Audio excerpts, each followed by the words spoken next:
Hello, and welcome to another episode of Thrive Like a Parent podcast.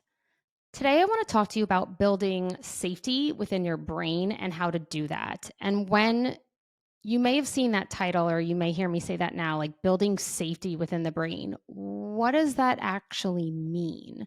And why is that important? So, I'm going to just jump right in because this is something that I, at some point, work on with most of my clients. And the first steps are really doing the sensory regulation piece and understanding your nervous system. And we do a lot of de-shaming, if you will. We try to break down barriers of all the patterns that you've had in the past.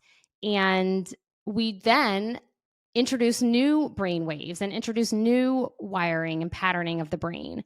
And one of the things that I like to do is support our clients into building safety and trust within their own brain and finding the individuals within our life who we can trust. And when you have built a system, a pattern, right? A feedback loop within your brain that has said over times that either humans aren't safe, or you don't trust that people won't judge you, or you don't want to say the negative thing because you fear that they will go tell someone else or they'll judge it. Like all of that kind of stuff a lot of times stems from your childhood or trauma that you've had throughout your life. I'll give you an example. One of my clients, and many of my clients, she popped in my head. We were talking just recently about how her mother never gave her the validation, approval, or confidence that she longed for from her mother. And she felt judged by her mother. She felt that her mother was, in some aspects, even jealous of her, this particular client. And she felt very bashed by her mom growing up. And she also felt that way through her partnership, which she is no longer in. She's divorced and now currently happy and has another partnership. But she got those feedback loops from the two most important people in her life. And some are more sensitive brains than others. And so we take on, like, people come to me and they say all the time, I'm a people pleaser. I'm a people pleaser. I do, what others have told me to do all my life. And so if we live our lives for other people, then we end up falling into the trap of fearing that our actions will be judged by others. And if they're judged by others, then we won't be liked, or maybe we'll upset them. Another thought is that if you do something to upset someone, then you are causing drama. You can't deliberately do something to that will affect someone else, unless you already know it will, right? And you're doing it on purpose. But if you're socializing with individuals and building a social network, let's say, but you're holding back from showing them who you really are because you're afraid that they will judge you or get upset at you or angry at you, but you're not actually being yourself, you want to be able to find the humans in your life that are okay with you actually just being you. And if they're getting upset at you for just simply being you, maybe that's not the right people for you. But where you step into an environment where you even show up as yourself, first and foremost, is not easy. It's not easy. And so I want to share with you some tips on how to begin that process of literally teaching your brain to start recognizing the safety that maybe they're just mere moments, but safety within maybe your social environment and social group, or just your world, or even dating, or in your partnership. Because I think that we are so used to looking for the negative. We are so used to harping on or fearing, right? It's either we look to the negative or look to how people are going to criticize, or we fear the criticism.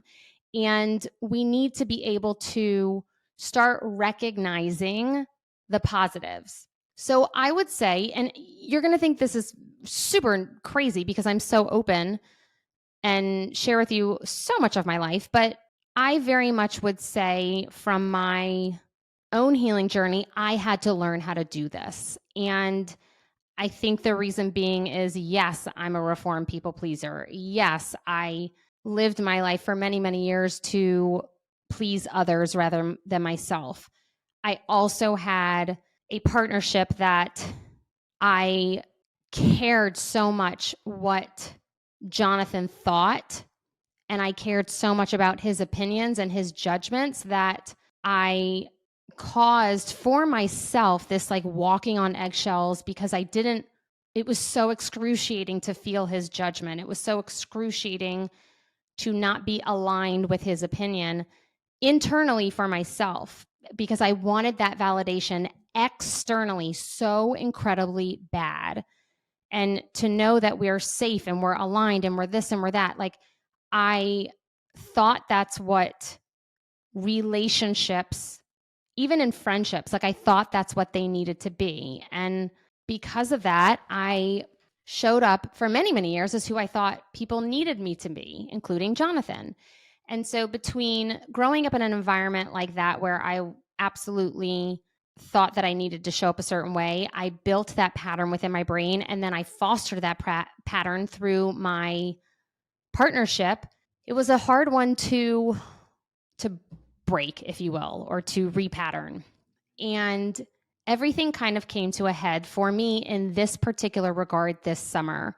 While I had already been doing this work for a really long time on my brain and trying to build the safety with others, especially after Jonathan had passed, it's really hard to go, especially the first year or two. Now it's, saying my husband passed a year ago is totally different from saying my husband passed almost 3 years ago. It's like, oh shit, that's like fresh. That's like hot, like a little warm out of the oven. Like that's, like, ooh, 3 years ago, it's like, wow, like you've been through a lot and it's just a different, I can't put it into words, but it's just different to be able to walk into a room and be like, yeah, this is, what's going on. It's very heavy on your shoulders and your brain is in a completely different place too. And so in the beginning of my journey, I only allowed one in at a time. The ones who were already in my life, of course, were still there for me. And some didn't make it through this storm. And it's sad and upsetting and heartbreaking, but I knew along this journey I would lose some.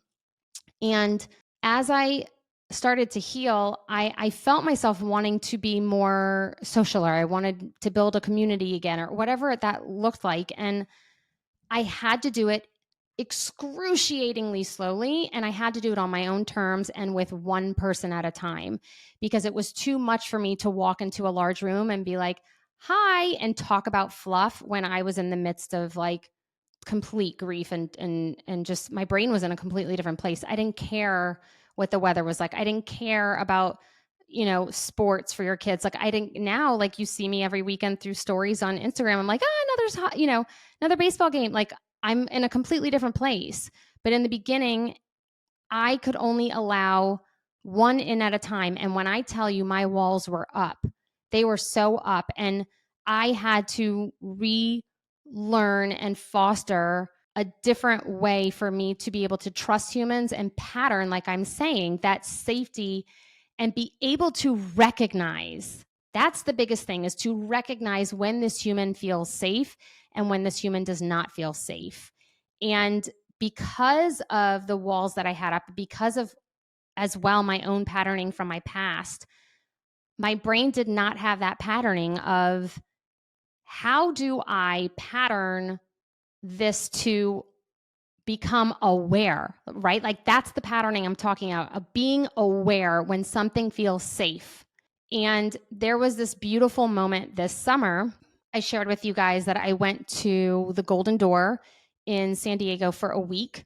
And every summer, for 1 week, my mom takes the kids and I do something on my own for me. We're not just going to fill the gas tank, but we're going to like overflow the gas tank so that I can replenish everything. It's a really awesome time for me to like reflect and see where I'm at in my grief process and really move through a lot. This summer, I got to tell you, the main theme was moving through a lot of anger. I was ready to release the anger. I was like, I don't want to be angry anymore, because there would be things that triggered me throughout my life with the kids, and I would immediately be like, damn it, John. Like, and I was sick of that being my go-to, and I was so ready to let go of that anger, and I'm so proud that I actually have. It doesn't ding in my brain anymore when things come up like that, which definitely took work. But this summer, I decided to go somewhere different than I've gone in the past. And I knew it would be a different experience, because it was not just a place that I was going to on my own to experience something on my own. It was the Golden Door, which is either 40 men or 40 women go. And it's a week long. So you go on the same day and you leave on the same day. So you get to know a lot of the people there. And boy, was that like so eye opening. And it was not what I thought it would be. I know what my other years have been like when I've done this, in terms of a lot of reflection and just a lot of silence and being with myself and all the things. This was different. I felt like I wanted to get to know the women, and we sat together at different tables every meal, so then we all hear everyone's stories. And it was, I could see that people pleaser or that performer coming out a little bit. And I was like, oh my gosh, like I thought I totally have worked on this. Like I thought I had worked on getting to be myself in every situation. And this experience, if I wrap it up in a lump sum, was hands down the epitome of my work, in terms of becoming aware of my safe space and recognizing it so much faster, which means I get to let my walls down that much faster, and I get to allow people in.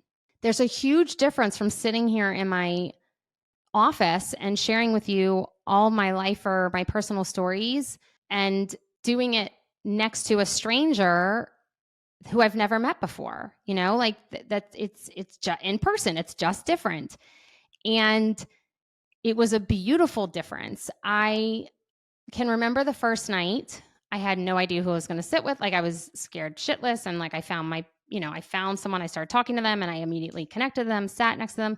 I could feel that I needed a person. I could feel that I needed that safety. I could feel that my brain was like, go find that person, go get safe.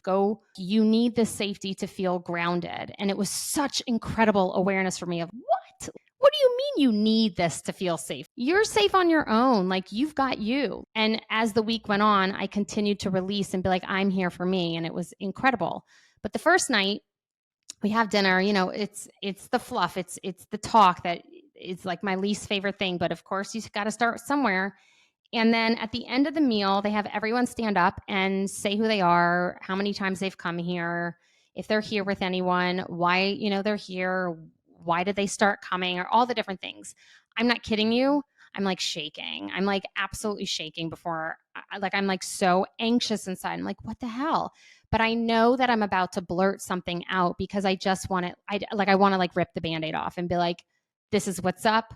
Now, I don't have to like wait for a moment or wait for an opening to be like, yeah, actually my husband died. Like, I do this every year because I'm widowed. And so I stood up and of course got teary, because me, I'm always getting teared up. And I was like, hi, I'm Brooke. And I kept it sweet and short. I was too nervous. And I was like, I'm a very young widow. I don't know if I said my husband took his own life. I don't think I did. I said, I'm a very young widow. My mom takes the kids once a year so that I can replenish. And I wanted to try the Golden Door this year. And by the end, I was, of course, in tears. And I just wanted, it was like the first layer for me to know, damn it, I'm not getting choked up. But it was a first layer for me to know that, okay, they all know. So you can start like letting your walls down. You can start becoming aware. And now that they all know, let's see what happens. And this is a moment I will probably never forget for the rest of my life. After dinner every night, we would go walk up the hill. We would go knock on the actual Golden Door, the front door to the facility, and say our intentions and wish for good weather and basically our hopes. Would knock 3 times. And as we were walking out, this incredible woman who was, one of our 40 for the week, just leaned in on the back of my shoulders and she was like, I just want you to know you're an incredible woman. And people pleaser Brooke was like, thank you so much. Or like, thank you. Like, I just, I was like, thank you. I really appreciate that. But didn't really soak it in. And Wednesday, I like lost it, like cried and cried and cried because I recognized that her touch and her coming up to me, making a point to come up to me and say that was my awareness. That was the moment.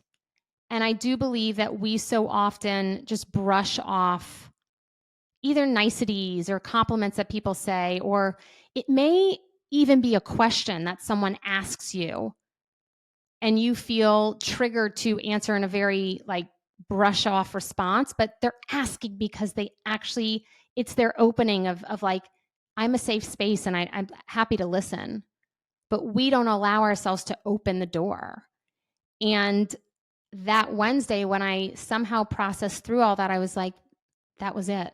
Brooke, you have to be aware of those moments. Those are the moments you need to start looking for. Those are the moments that you need to allow. Those are the moments that you need to accept and say, that's a safe person. She just basically, it was as if she reached out her hand and said, I'm happy to hold your hand through this. And I found that over and over and over with certain women that week. Not everyone, not every single one of them was there to get deep and open up. And some of them, I even felt, and I love this woman who I met. I even felt that I helped foster that safety for her because she looked at me and she shared with me things she didn't share with anyone else. And she said twice, she was like, I must really trust you because I don't tell anyone these things. And it was such an honor and such a special moment because I could see her walls coming down. And it was just such a beautiful experience to witness and watch that on her and see how she shared with all of us more and more and more and more each day.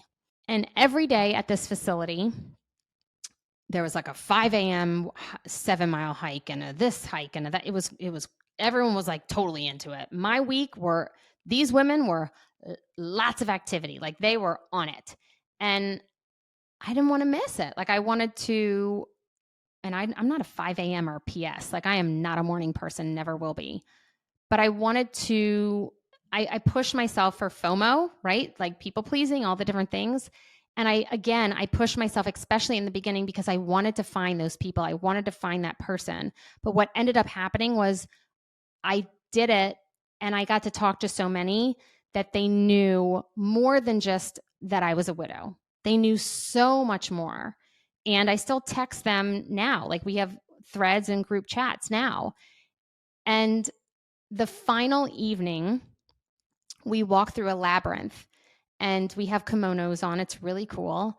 It's a super, super cool place. Like just like no other. It's just awesome.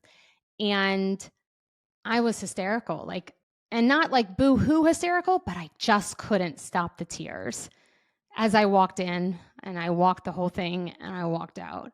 And the women who got to know me, as they could see that I was snarfing and sniffling the snot away and all the different things, I would feel a shoulder tap because we were all kind of walking together because it was a huge labyrinth and they'd take a few seconds and then the next one stepped in and then they take a few seconds and then the next one stepped in and we were all on different parts of the labyrinth.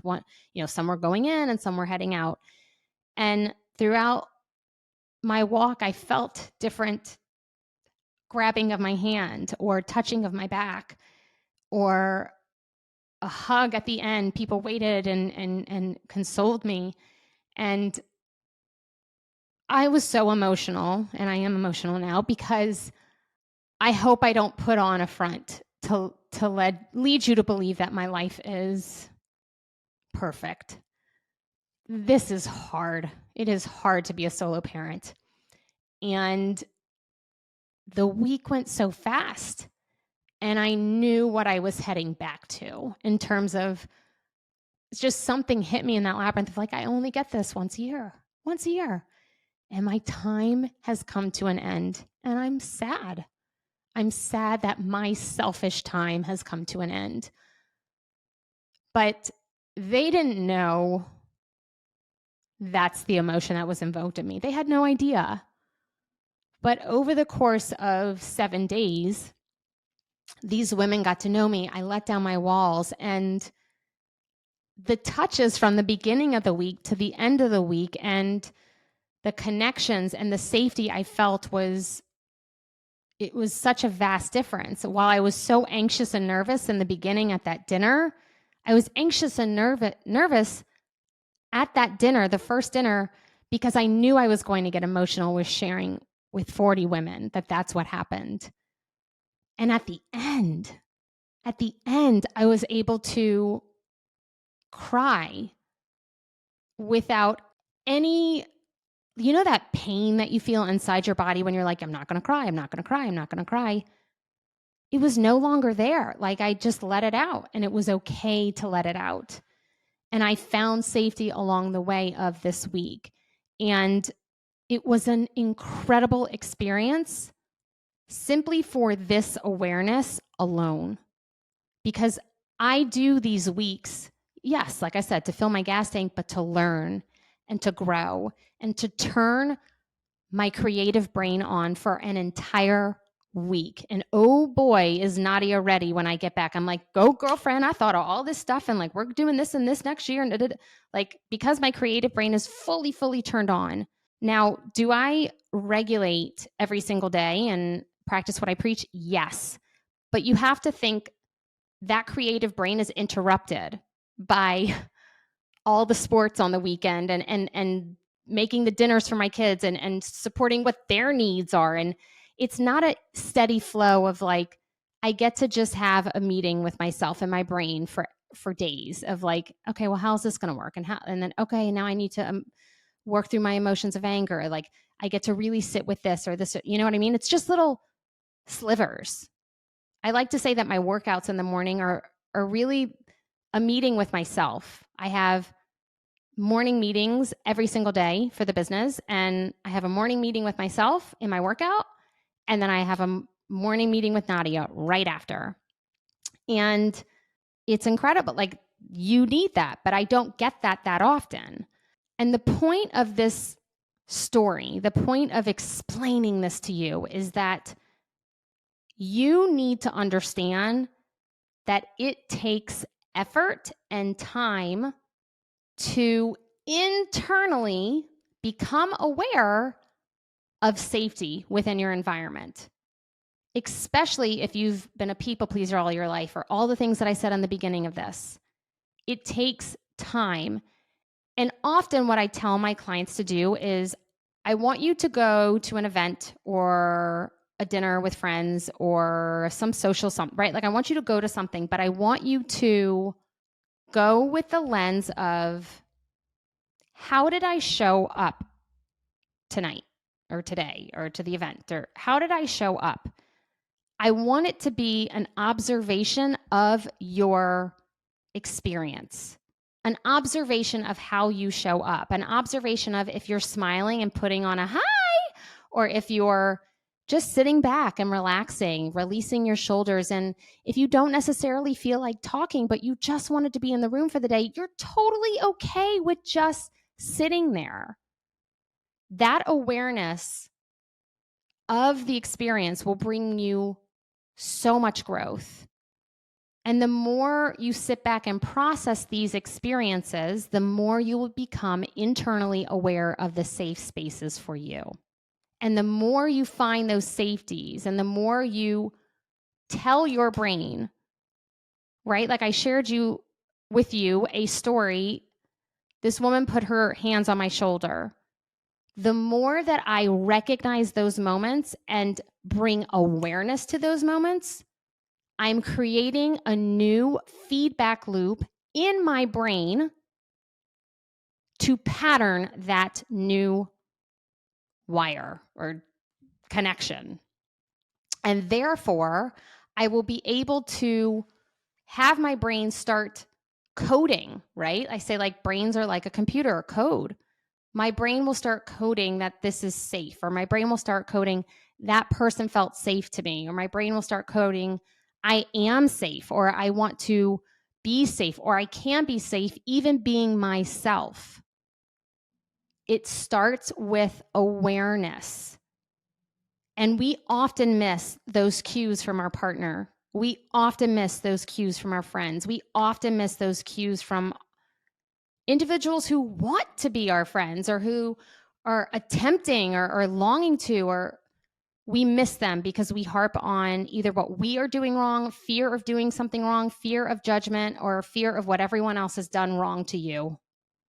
But you can create those positive feedback loops of finding connection and safety and trust within the world around you, as well as while you are just simply being yourself. That's it. Like no costume, no act, no performance, no nothing. And the combination of those two, no performance, just simply being yourself and finding safety in moments where you are just yourself, is the secret sauce to that feedback loop of trusting you can simply be who you are. You're loved for exactly who you are, and it's okay to be that person. So that's my challenge to you. The next time you have a book club or you have a dinner, like take a moment to be like, okay, I'm going to observe how I am showing up. Does it feel good? Observe how other people are showing up and become aware of safe moments. If someone asks you a probing question of like, they may want to really know because they care. Don't shut it down because you're afraid to share. And if you do, then become aware and recognize, oh, wow, I did shut that down. They were really, I think I want to call that person and get coffee with them. Or I may want to text them. Thank you so much for asking that. Let them know, right, that it felt good. And I did let that woman know. I said, on that Wednesday, I went up to her and I was, of course, with tears in my eyes. And I was like, I need you to know how much that meant to me. And she was like, thank you for saying that. I was worried with like the touch that maybe I shouldn't have touched you without asking to touch you. And I was like, no, I was like, I'm okay if people touch me. Like, it's fine. I was like, it meant a lot. And I let her know, like, keep doing that. Like, show up for other people. That felt good. Thank you.